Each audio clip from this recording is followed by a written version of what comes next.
chef forces a simple woman to cook a complex dish, unaware she is a Michelin-star chef.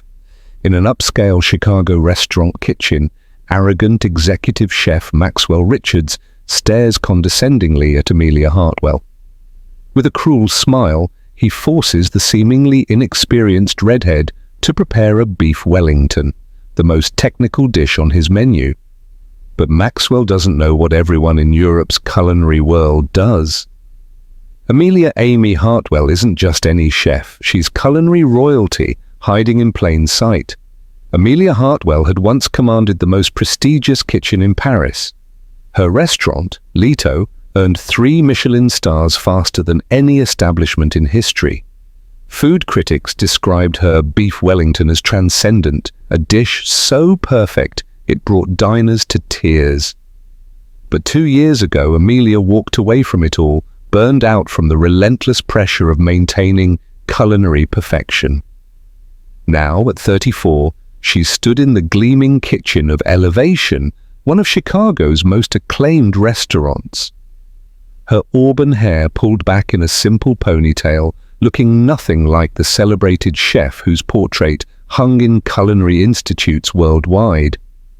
She wore no designer clothes, no expensive watch, just plain black pants and a white button-up shirt. "I'm looking for a line cook position," she told the hostess earlier that morning, using her middle name, Amy Hartwell. Amelia was researching a book about rediscovering joy in cooking, working her way through America's top restaurants incognito. She'd deliberately changed her appearance, dyeing her naturally blonde hair red and wearing minimal makeup. In Europe, she'd rarely allowed photographers near her kitchen, making her practically unrecognizable to Americans. Maxwell Richards, Elevation's executive chef, barely glanced at her resume. At 42, he'd built a reputation for technical precision and tyrannical management. His tall frame and perpetually stern expression intimidated everyone in his kitchen. "Experience?" he snapped, blue eyes cold. "Some formal training in France," Amelia replied truthfully, downplaying her culinary pedigree. "Small restaurants, mostly." Maxwell scoffed. "We need extra hands for the James Beard dinner tomorrow. You'll prep vegetables today, don't cut yourself."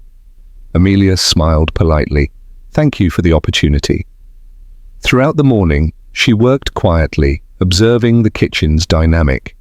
Maxwell berated his staff constantly, sending dishes back for minor imperfections while taking credit for every successful plate. Several times, she noticed him changing other chefs' creations, adding unnecessary garnishes before presentation. During lunch service, Maxwell hovered over her station, criticizing her knife technique despite her perfect brunoise. "This isn't some diner kitchen," he sneered. "We maintain standards here." Amelia nodded respectfully, hiding her amusement. The technique she was using had been taught to her by a Japanese master chef who'd spent 50 years perfecting the craft, a method clearly beyond Maxwell's understanding. As the afternoon progressed, she could sense the other staff watching her with a mixture of sympathy and curiosity. None of them knew that the simple new prep cook was silently evaluating every aspect of the restaurant for her upcoming book, Behind the Kitchen Door, America's Culinary Identity Crisis. The following day, Elevation was in chaos, preparing for the James Beard Foundation dinner. Maxwell paced the kitchen, barking orders and finding fault with everyone's work. The pressure was palpable as staff rushed to arrange elaborate appetizers and prepare complex sauces. "You," Maxwell suddenly pointed at Amelia, who was quietly preparing vegetables. "Get over here." She approached calmly, wiping her hands on her apron. "We have a VIP table that's specially requested Beef Wellington," he announced, loudly enough for the entire kitchen to hear. "Since you claim to have French training, let's see what you can do." A hush fell over the kitchen. Everyone knew Maxwell's Beef Wellington was his signature dish, one he personally prepared for important guests. It was also notoriously difficult, requiring perfect timing and technique. The pastry needed to be golden and flaky, while the tenderloin remained precisely medium rare. The mushroom duxelle had to be neither too wet nor too dry. "Sir, I've never made your version before," Amelia replied softly. "Exactly," Maxwell smiled coldly. "Let's see this French training in action. Either you make it perfectly, or you're fired." "The recipe is on the station," sous chef Daniel whispered as he passed. "He's setting you up to fail. Nobody touches his Wellington recipe." The other cooks exchanged knowing glances. They'd seen this before. Maxwell publicly humiliating new staff to establish dominance. Amelia examined the recipe card.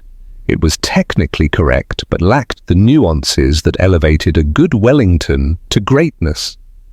The mushroom duxelles called for basic cremini mushrooms, not the blend of wild varieties she'd perfected. The pastry technique was standard, missing the butterfold that created exceptional flakiness. As Maxwell walked away with a satisfied smirk, Amelia felt a familiar sensation, the focused calm that had earned her those Michelin stars. This Wellington wouldn't just meet his expectations, it would exceed them in ways he couldn't imagine. She began gathering ingredients, her movements precise and efficient. The kitchen staff watched, fascinated by her sudden transformation from quiet prep cook to someone who moved with unmistakable authority. Amelia tied her apron more securely and assessed the situation. She had roughly 3 hours to create a masterpiece. Around her, staff stole curious glances while Maxwell periodically walked by, his expression smug as he expected her imminent failure. She first inspected the beef tenderloin, running her fingers along its surface. It was good quality, but not exceptional. She knew that proper preparation could compensate for this. Next, she examined the mushrooms, puff pastry, and other ingredients, mentally cataloging how to maximize their potential. "Need some help figuring out where to start?" Maxwell asked mockingly, leaning against the counter. "No, thank you," Amelia replied evenly. "I'm just assessing what I'm working with." "It's just beef Wellington, not rocket science, Pittel," he said, loudly enough for others to hear. "Though I suppose for someone with your limited experience it might as well be." Several cooks winced at his condescension. Daniel, the sous chef, shot her a sympathetic look. Maxwell continued hovering, pointing out supposed inefficiencies in her prep work. "The mushrooms need to be chopped much finer. This isn't peasant food." Amelia nodded politely but continued working her way. She reduced the mushrooms with precision, adding a touch of Madeira wine she'd found in the pantry, not in Maxwell's recipe, but crucial for depth of flavor. She worked methodically, her hands moving with practiced confidence through each step. The kitchen staff began noticing something unusual. Despite Maxwell's badgering, Amelia seemed completely unfazed. More striking was how she handled each ingredient with respect and intuition that spoke of experience far beyond what her resume suggested. When she prepared the duxelles, she didn't measure ingredients but judged them by smell and texture. When she seared the tenderloin, she never checked the time, but knew exactly when to turn it by the caramelization of the crust. "You're going to overcook it," Maxwell stated flatly as she seared the beef. Without looking up, Amelia replied, "It needs another 20 seconds on this side for a proper Maillard reaction." Maxwell blinked, surprised by her use of the technical term and confident tone. For the first time, a flicker of uncertainty crossed his face as he watched her work. The kitchen had fallen into a strange rhythm. Other preparations continued around them, but Amelia had become the focal point. Her movements were deliberate, almost hypnotic, the practiced gestures of someone who had performed these actions thousands of times. As she prepared the mushroom duxelle, she altered Maxwell's recipe subtly but significantly. She added shallots, caramelized to the edge of sweetness, a whisper of fresh thyme, and a splash of cognac that flamed dramatically before being incorporated. The aroma that rose from her station drew appreciative sniffs from passing cooks. "That's not my recipe," Maxwell interjected, his voice tighter than before. "You're right," Amelia acknowledged calmly. "I'm adding a few elements that complement the beef profile." "My Wellington doesn't need improvement," he snapped. Amelia just smiled. "Consider it an interpretation rather than an improvement." The tenderloin, now perfectly seared, rested as she worked on the pastry. Her hands moved with exceptional speed and dexterity, creating a lattice pattern so intricate and precise that several staff members paused their work to watch. Daniel, the sous chef, couldn't contain his curiosity. "Where did you learn that technique?" he whispered when Maxwell stepped away. "A little place in the Loire Valley," she replied simply, omitting that she'd actually invented the technique, which had since been adopted by pastry chefs worldwide. When it came time to construct the Wellington, Amelia assembled the components with surgical precision. She wrapped the tenderloin in prosciutto, then the mushroom mixture, creating perfect, even layers. The puff pastry enveloped everything with no air pockets or tears, a technical achievement that even Maxwell couldn't criticize. "You need to egg wash it twice for proper color," Maxwell instructed, finding something to correct. Amelia nodded, but added a sprinkle of flaky sea salt after the second wash, a signature touch that had become her trademark in Europe. As she worked, a peculiar transformation occurred in the kitchen's atmosphere. The staff, initially amused by Maxwell's attempt to humiliate the newcomer, now watched with growing respect. Even Maxwell's demeanor shifted subtly from condescension to watchful curiosity. When Amelia slid the Wellington into the oven, she didn't set a timer. "Aren't you timing it?" Maxwell challenged. "I'll know when it's ready," she stated simply. 42 minutes at 400 degrees, he insisted. Amelia shook her head slightly. "This one needs 38 minutes. The thickness of the pastry and the temperature of the meat before wrapping affect cooking time." Maxwell stared at her, brow furrowed, as if seeing her properly for the first time. While the Wellington baked, Amelia began preparing accompaniments, another deviation from protocol, as Maxwell normally assigned these tasks to other cooks. She reduced red wine and veal stock into a silken sauce, adding a knob of European-style butter at the end for perfect sheen. She roasted baby carrots with honey and thyme, cooking them just past al dente to intensify their natural sweetness. Maxwell watched with increasing intensity, saying nothing but observing every move. The kitchen staff sensed the shifting dynamic. Something about this unassuming new hire didn't fit. She worked with too much confidence, too much precision. Sous Chef Daniel approached Maxwell. "Chef, there's something strange about her technique. The way she handles a knife, the way she tastes everything. It's like..." "Like what?" Maxwell demanded. "Like watching a master," Daniel finished quietly. Maxwell's eyes narrowed. He pulled out his phone and began searching something, his expression growing more troubled with each swipe. 37 minutes after placing the Wellington in the oven, Amelia moved toward it without checking a clock. "It's only been 37 minutes, Maxwell called out, checking his watch. "It's ready," she stated simply. "You can't possibly know that." Amelia turned to him, and for the first time her polite deference fell away. "The pastry has achieved optimal color. The internal temperature of the beef will be precisely 128 degrees, which will rise to 132 during resting, a perfect medium rare. The aromas indicate proper caramelization of the pastry without over-rendering the fat in the prosciutto layer."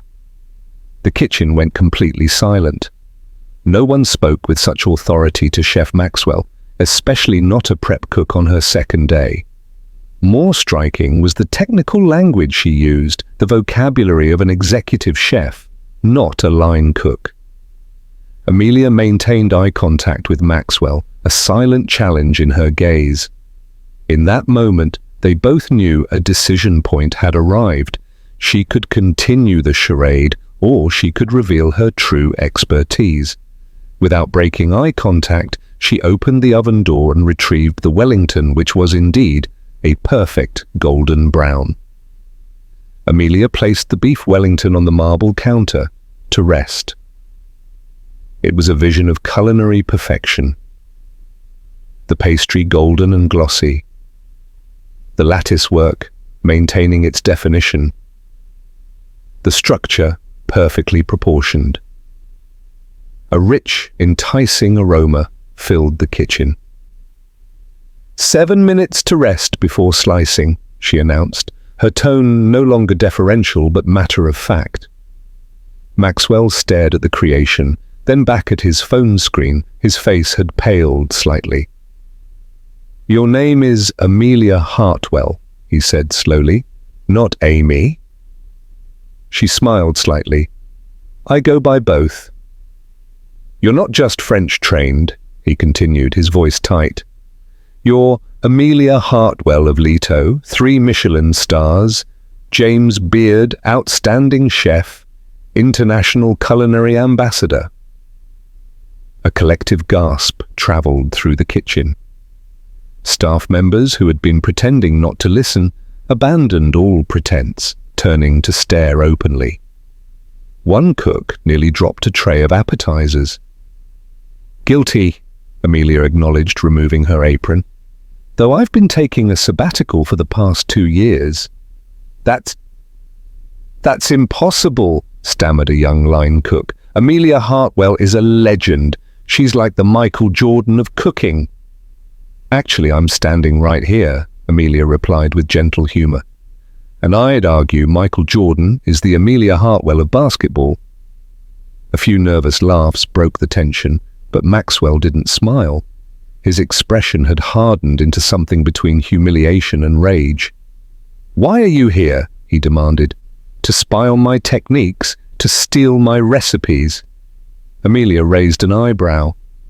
"I'm researching a book about American restaurant culture, about finding joy in cooking again." She gestured around the kitchen. "Though I must say there doesn't seem to be much joy in this particular kitchen." Before Maxwell could respond, Daniel approached the Wellington and asked, "May I?" Amelia nodded. "It's ready now." With reverent care, Daniel sliced through the Wellington. The cross-section revealed perfectly defined layers, the pastry crisp yet delicate, the duxelle dark and aromatic, the beef a perfect rosy medium rare, with juices pooling but not running. "Mon Dieu," Daniel whispered, slipping into French in his awe. Maxwell stared at the perfect slice, his professional eye unable to find a single flaw. For a moment, the conflict on his face was painful to watch, the clash between his pride and his recognition of undeniable mastery. Amelia picked up a small spoon and dipped it into the sauce she'd prepared. She tasted it critically, then added a single grain of salt and stirred. "Perfect," she concluded. Then, with the quiet authority that had once commanded the finest kitchen in Paris, she said, "Plate it. Our guests are waiting." As the perfectly plated beef Wellington left the kitchen in the hands of the senior server, a tense silence descended. The staff hovered nervously, pretending to work while watching the unfolding drama between the two chefs. Maxwell finally found his voice. "This is absurd. You come into my kitchen under false pretenses, undermine my authority." "I didn't come to undermine you," Amelia interrupted calmly. "I came to observe, to learn. Every kitchen has something to teach." "And what exactly have you learned from mine?" His tone was scathing. Amelia looked thoughtful.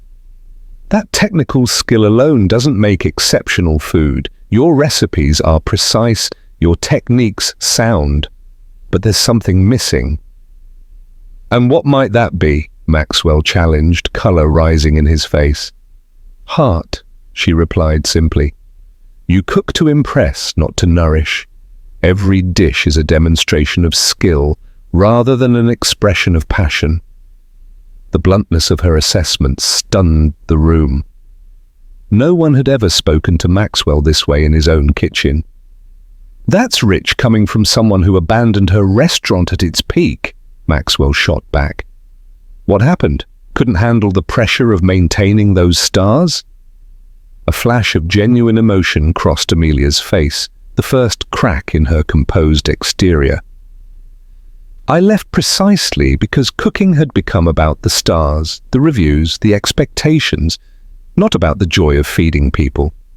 She gestured around the kitchen. "Look at your staff. They're terrified, not inspired." Maxwell glanced around, seeing his team quickly avert their eyes. Some uncomfortable truth in her words seemed to reach him. "Your Wellington recipe should be extraordinary," she continued, more gently. "The bones are there, but you've compromised to meet expectations rather than challenging them. Where's the chef who earned his first star, the one who took risks?"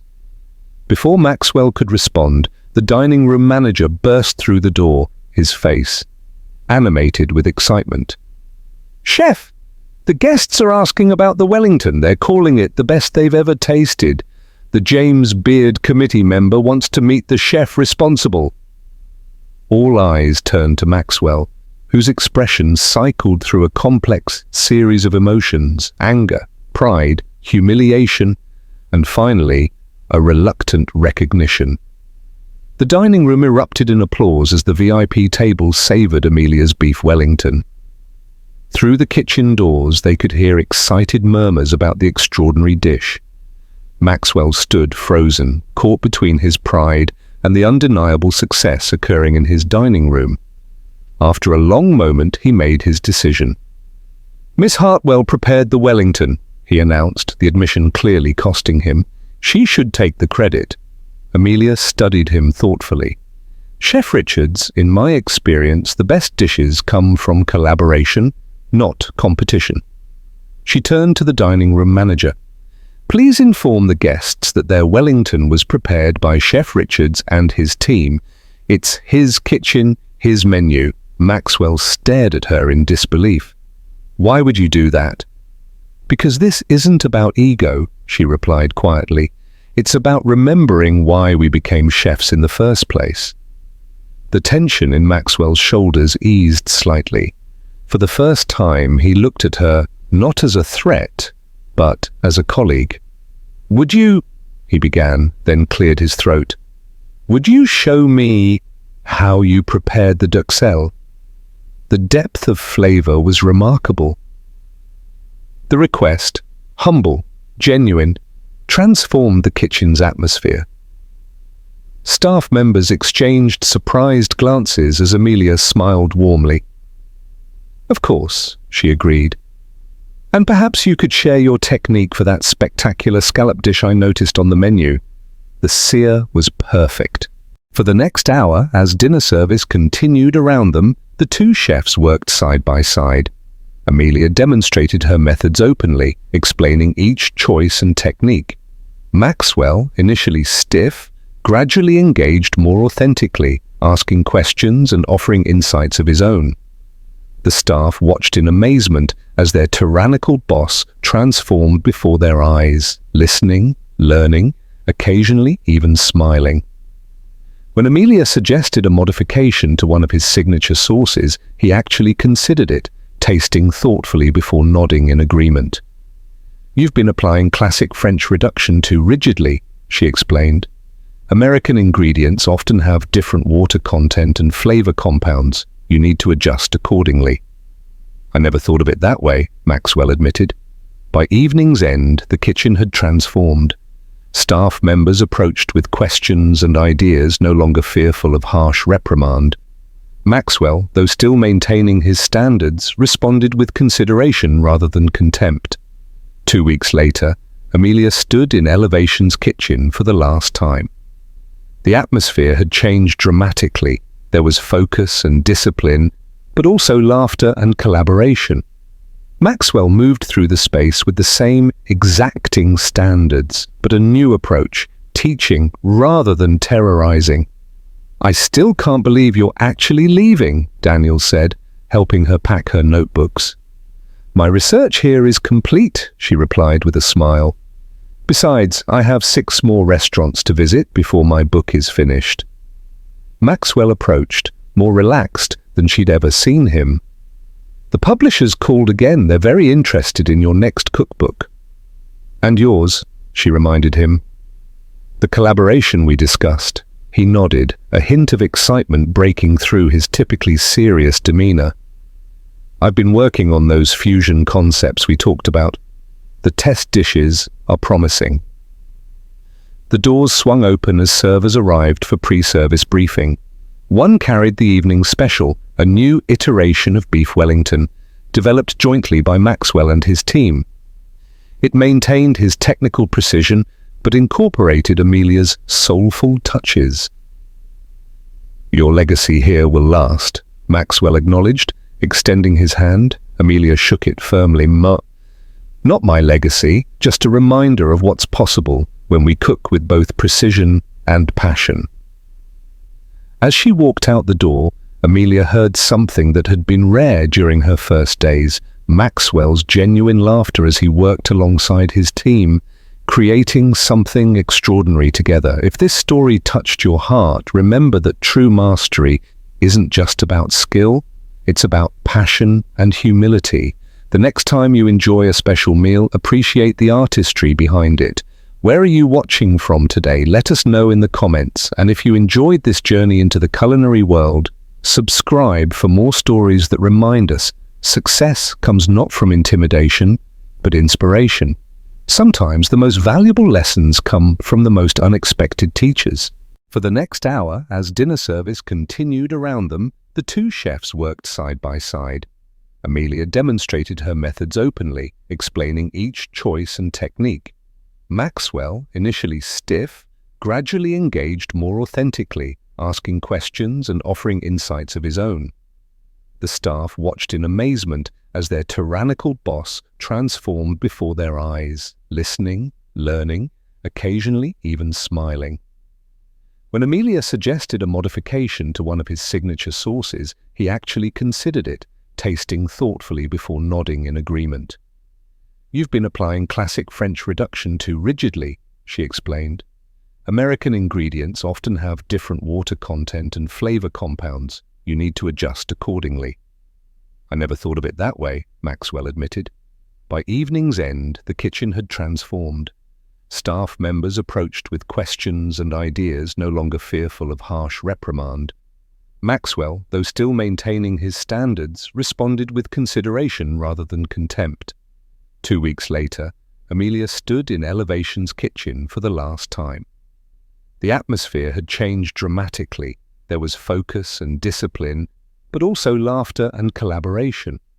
Maxwell moved through the space with the same exacting standards, but a new approach, teaching rather than terrorizing. "I still can't believe you're actually leaving," Daniel said, helping her pack her notebooks. "My research here is complete," she replied with a smile. "Besides, I have 6 more restaurants to visit before my book is finished." Maxwell approached, more relaxed than she'd ever seen him. "The publishers called again. They're very interested in your next cookbook." "And yours," she reminded him.